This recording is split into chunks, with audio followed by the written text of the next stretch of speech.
The clink of silverware and the low hum of conversation filled the dining room at my in-laws' house. It was one of those fancy dinners where everyone acted like they were royalty, except me.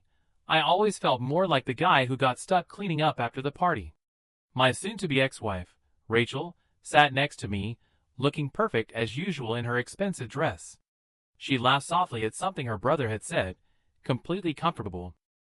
Her parents, especially her mom Carol, watched every move we made like they were judges on some snobby reality show. I never really fit in with their crowd. I'm just a regular guy, a small business owner, a contractor who works with his hands. I wasn't some high-powered lawyer or tech mogul like most of the people sitting around that long, shiny table. But I loved Rachel, or at least I used to. Until I found out she'd been cheating on me for months with some slick, smooth talker from her yoga class. His name was Greg, and he drove a shiny red sports car that screamed, "Midlife crisis." I didn't find out about Greg right away. At first, it was little things, texts she'd quickly hide when I walked into the room, late night, workouts that never seemed to involve sweat. Then came the credit card statements. Strange charges at restaurants I'd never heard of, hotels I'd never stayed at. Finally, one night, I followed her. I parked across the street from the yoga studio and waited. Sure enough, out she came, laughing and holding hands with Greg. That was the last straw. I told her it was over, but tonight was supposed to be the family dinner, before we officially split. I didn't want drama, I just wanted to get through it. Things took a sharp turn when I leaned over to pass the salad bowl. I barely bumped into Carol's chair. It wasn't even noticeable, but she gasped like I'd spilled acid on her. "You disgusting man," she hissed, loud enough for everyone to hear. Then, smack! She slapped me right across the face. The whole room went dead silent. My cheek burned, but what stung worse was the way everyone stared at me like I'd done something wrong. Carol stood up, glaring down at her dress like I'd ruined it. "Look at this! You touched me with your filth. Clean my dress now, and then get out." I turned to Rachel, hoping she'd say something, anything, to defend me. After all, she was the one who cheated, not me. But she didn't. Instead, she raised her wine glass halfway to her lips and said coldly, "Apologize to her, or leave." For a second, I thought I misheard her. Then I saw it, the smirk her brother tried to hide, the way her dad leaned back in his chair, amused. They didn't see me as family. To them, I was just the charity case their daughter married during her rebellious phase. I didn't say another word. I stood up, adjusted my collar, nodded once, and walked out. I passed all the shocked faces, the staff standing frozen, and the family portraits I'd never been included in. As I reached the door, I paused. I didn't slam it or curse under my breath. I just smiled because they had no idea what waited for them back home. Rachel's betrayal didn't happen overnight. It was a slow unraveling, like pulling threads from a sweater until the whole thing falls apart. At first, I thought it was just stress. We'd been married for 8 years, and things weren't perfect, but I figured that was normal. Life gets busy. People change. But then, the cracks started showing. It began with the excuses. "I have to stay late at work. I'm meeting a client for drinks. This yoga class helps me relax." I believed her, at first. Why wouldn't I? She was my wife. The woman I loved. But then the signs became impossible to ignore. One night, I checked her phone while she was in the shower. I know, that's not something you're supposed to do. But something in my gut told me to look. And there it was, text after text between her and Greg. Flirty messages, plans to meet up, even photos. Photos of them together, smiling like they didn't have a care in the world. I felt like someone had punched me in the gut. I confronted her that night. She denied it at first, of course. "You're being paranoid," she said. "You don't trust me." But when I showed her the texts, she broke down. "It's not what it looks like," she pleaded. "I was lonely. You're always working. You don't pay attention to me anymore." That hurt more than anything. Because deep down, I knew she was right. I had been working a lot, trying to keep our lives afloat. But I thought that's what she wanted. A husband who provided, who took care of things. Turns out, she wanted someone else entirely. I gave her a choice that night, him or me. She hesitated for a moment, just long enough for me to know the truth.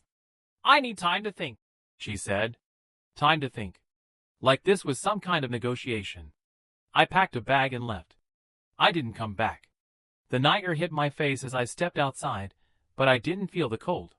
All I felt was clarity. For the first time in years, I wasn't trying to belong. I wasn't begging for scraps of love or respect.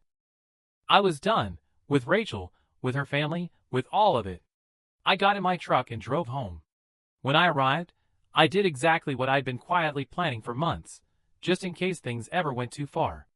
And they had. First, I opened the smart home app on my phone and tapped "Deactivate access." Every key card, code, and fingerprint saved under Rachel's name, and her parents', was gone. Second, I opened the garage. The boxes I'd packed over the last few weeks, documents, valuables, cash reserves, and my tools, were already waiting.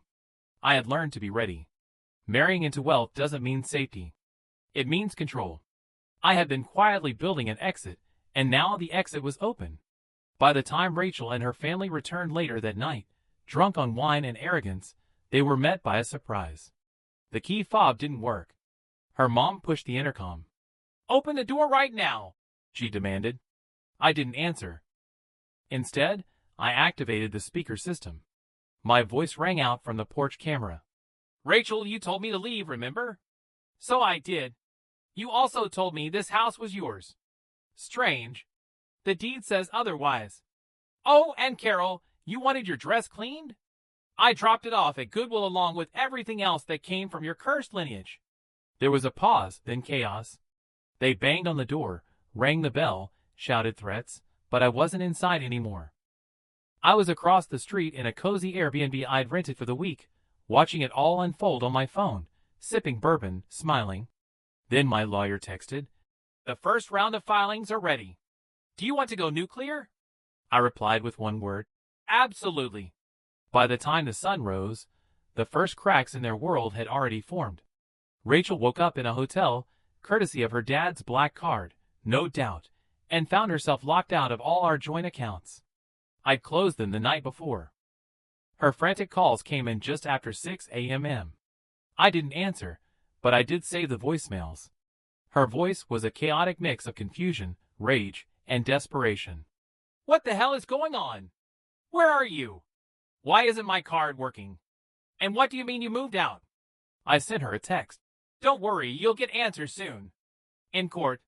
Then came the company group chat bomb. Remember that family business they all looked down on me for helping manage? I had spent the last decade quietly building its digital backbone, payroll, security systems, tax records, vendor contracts, all routed through infrastructure I designed. Before I left, I handed over access to their biggest competitor, along with a tip about some questionable accounting practices Rachel's dad had swept under the rug. A full-blown audit was scheduled within the week. Her family had mocked me for being just the son-in-law. Now, their empire was under siege. Next, the scandal. That slap Carol gave me? It just so happened to be caught on camera. HD footage, courtesy of the nanny cam I discreetly set up months ago after too many accidents. I uploaded the video anonymously. It went viral. A respected socialite smacking her son-in-law and yelling slurs at the dinner table. The internet erupted. By mid-afternoon, Carol had stepped down from 3 charity boards. Public backlash was brutal. But the most satisfying blow came late that evening. Rachel received a certified letter delivered to her hotel. Inside, a divorce petition, a notarized copy of our prenup, which she laughed off as a cute little backup.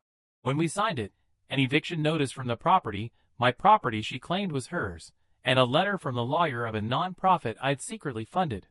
The letter thanked her for the massive donation she unknowingly made when I liquidated and redirected all her gifts to me. Final line of the letter. "You mocked the man I was, but you underestimated the man I became." The news broke just after lunch. Socialite family under investigation for tax fraud and charitable misconduct. Headlines flooded local outlets, then spread nationally. Rachel's dad went radio silent. Her mom, humiliated and forced off every board she'd ever boasted about, locked her social accounts and issued a vague statement about private family matters. But it was Rachel who felt the brunt. By sunset, her influencer brand had lost its biggest sponsorship. Her luxury skincare deal pulled out, citing reputational risk. Comments on her posts turned brutal. A liar married to a fraud. She slapped her husband's dignity, and now karma slapped back harder. No wonder he walked away like a boss. She tried calling me again. I let it ring, then blocked her number. But the final act came when she stormed into my lawyer's office the next morning, unannounced, mascara running, eyes hollow.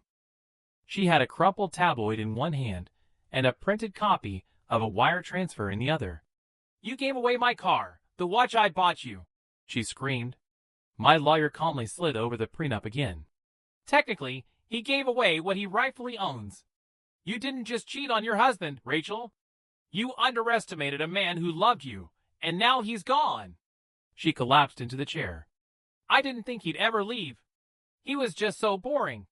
Quiet, always fixing things." "Yes," my lawyer replied. "And now he fixed you." Outside, I stood watching through the window. My new apartment overlooked the same skyline Rachel used to post on her socials, the one she claimed we'd never afford. Beside me stood my daughter, the only one who came looking for me that night, crying and apologizing for not standing up for me at dinner. "I don't want their money, Dad," she whispered. "I want to work with you. Learn what it means to build something real." I smiled. For the first time in years, a real smile. Legacy rebuilt, respect earned, and peace restored. 6 months later, a new article surfaced, this time in a respected business magazine. The man they mocked at dinner is now leading a multi-million-dollar community plumbing enterprise, and he's hiring people they all once ignored. There I was on the cover, not in a tux, not in some rented spotlight, but in a work shirt, sleeves rolled up, next to a fleet of vans with my company logo, Second Chances Plumbing and Repair. Because that's what I believed in now, second chances. Except not for everyone. Rachel was working part-time at a boutique, her social clout gone, her family still tied up in lawsuits. Her rich ex-boyfriend? Long gone. Apparently, he'd only shown up to our wedding to humiliate me and vanished when the money dried up. Her parents disowned her, saying she brought shame to their name. My daughter? She co-manages marketing for my growing business and is attending school part-time. She told me one day, "You're not just my dad. You're the definition of resilience." And me? I got invitations from the same elite families that once sneered at my job. I never responded. Some doors, once shut, don't need to be reopened. Final line. I wasn't a loser. I was a builder. And the life I rebuilt, brick by brick, stood stronger than any mansion ever could. 6 months after the chaos had settled, I found myself in an unfamiliar rhythm, a kind of peace I hadn't known existed before. Gone were the days of tiptoeing around Rachel's family or pretending to fit into their world. Instead, every morning began with the hum of my truck engine starting up, coffee steaming in a thermos beside me, and a sense of purpose that filled spaces inside me I didn't even realize were empty. Second Chances Plumbing and Repair wasn't just a business, it was a mission. Every pipe I fixed, every sink I replaced, every home I restored felt like another brick laid in the foundation of my new life. The name meant more than plumbing. It symbolized hope, reinvention, and the belief that no one should be written off. That included me. But rebuilding wasn't without its hurdles. Some nights, when the weight of everything pressed down on me, I'd sit alone on the porch of my modest apartment, staring at the skyline. Sure, I'd won. But victories often come with scars, and mine ran deep. There were moments when I wondered if I'd gone too far, cutting ties so completely, dismantling lives alongside systems. Was there another way? Could I have walked away without burning bridges? Then I'd think about Carol's slap, Rachel's betrayal, and the years I spent trying to prove myself to people who never saw me as enough. No regrets. Not really. Still, the question lingered, what kind of man did all this make me? One crisp autumn afternoon, while overseeing a job at a local community center, I met someone who would force me to confront those questions head-on. Her name was Elena, and she was nothing like anyone I'd ever known. She wasn't polished or poised like Rachel, nor did she carry herself with the calculated charm of the elite circles I'd escaped. Elena was raw, genuine, and fiercely independent, a single mother volunteering her time to help renovate the center's kitchen. Her hands were calloused from years of hard work, but her smile lit up the room brighter than any chandelier in Rachel's parents' mansion. We crossed paths when I noticed her struggling to unscrew a stubborn faucet handle. "Need a hand?" I asked, stepping forward. She glanced up, brushing a strand of dark hair out of her face. "I've got it," she said firmly, though sweat glistened on her brow. After a moment, she sighed and added, "Okay, maybe I don't." We worked together silently for a few minutes, the tension easing as we fell into sync. When the job was done, she extended her hand. "Thanks. I'm Elena." "James," I replied, shaking it. Something about her grip, strong yet gentle, stayed with me long after our conversation ended. Over the next few weeks, I kept running into Elena at various projects around town. Each encounter revealed more layers to her: her sharp wit, her passion for helping others, her quiet determination to provide for her son despite the odds stacked against her. Unlike the women I'd known before, she didn't care about titles or status. She cared about action, integrity, and authenticity. And somehow, she seemed interested in me, not because of what I could offer, but because of who I was becoming. As winter approached, Elena invited me to dinner at her small but cozy apartment. It was the first time I'd accepted such an invitation since Rachel. Sitting across from her at a table set with mismatched plates and flickering candles, I realized how much lighter the air felt here compared to the suffocating formality of my past. "You're different," Elena said suddenly, breaking the silence. "Not just from other guys I've met, but from yourself, maybe?" "What do you mean?" I asked, caught off guard. She leaned back, studying me thoughtfully. "You talk about second chances like it's not just a business. Like it's your whole philosophy. And yet, sometimes, I see shadows in your eyes, like there's something you're still carrying." I hesitated, unsure how to respond. For months, I'd focused on building outward, on proving to the world, and myself, that I was stronger, smarter, better. But Elena saw through that facade. She saw the cracks beneath the surface. "I used to think revenge was the answer," I admitted finally. "That tearing down the people who hurt me would make me whole again. And yeah, it felt good at first. But lately," I trailed off, searching for the right words. "Lately, I wonder if winning came at a cost. If I became someone I barely recognize." Elena nodded slowly. "Revenge can feel empowering, but it's not sustainable. At some point, you have to decide, are you going to keep looking backward, or are you going to move forward?" Her words hit me like a hammer. All this time, I'd been so focused on what I'd lost, on punishing those who wronged me, that I hadn't fully embraced the possibilities ahead. I wanted to be more than the sum of my pain. More than the man who survived betrayal. I wanted to be the man who thrived despite it. The turning point came during a charity gala hosted by none other than Rachel's old social circle. They reached out to me personally, inviting second chances to sponsor the event. It was clear they weren't doing it out of goodwill. They needed positive press after the scandals decimated their reputations. Still, part of me considered attending, if only to show them how far I'd come. But Elena stopped me. "Is this really where you want to spend your energy?" she asked. "Proving something to people who will never truly respect you? Or would you rather focus on building something that matters, to you, to your daughter, to the people who actually need you?" Her voice was soft but firm, cutting straight to the heart of the matter. With her encouragement, I declined the invitation and instead organized a fundraiser for affordable housing initiatives in underserved neighborhoods. The turnout was overwhelming and the impact undeniable. Watching families receive keys to newly renovated homes reminded me why I started Second Chances in the first place. Months turned into years. My relationship with Elena grew deeper, rooted in mutual respect and shared values. Together, we expanded Second Chances beyond plumbing, creating apprenticeship programs for at-risk youth and partnering with local organizations to tackle systemic issues like homelessness and unemployment. Rachel faded into obscurity, her name occasionally surfacing in tabloids as a cautionary tale.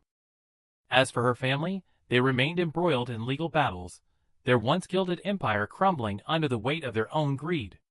Occasionally, I'd hear whispers of regret, from Rachel, from Carol, but I no longer felt anger toward them. Their downfall wasn't my victory, my growth was. In the end, I learned that true strength isn't about destroying those who wronged you. It's about rising above them, becoming someone they could never dream of being. Someone who builds instead of breaks. Someone who heals instead of harms. And as I stood beside Elena one sunny spring morning, watching my daughter graduate high school with honors, I knew I had finally built something unshakable. A legacy of love, resilience, and second chances, for myself, and for everyone willing to take one.